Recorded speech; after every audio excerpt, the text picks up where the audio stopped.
المجال الكهربي هي المنطقة المحيطة بالشحنات الكهربية.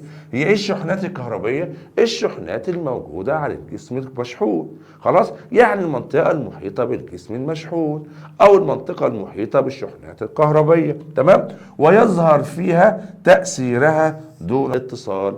هناخد سلوك الجسيمات دون الذرية. الدون الذرية هي البروتونات شحنتها موجبة، نيترونات شحنتها متعادلة، الكترونات شحنتها سالبة.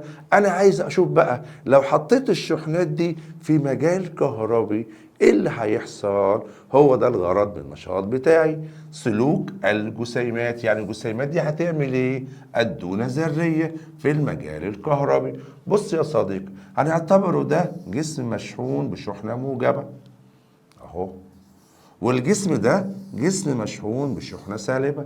طب الشحنات دي صغيرة هعرفها ازاي؟ عندنا جهاز اهو اسمه الكولوميتر.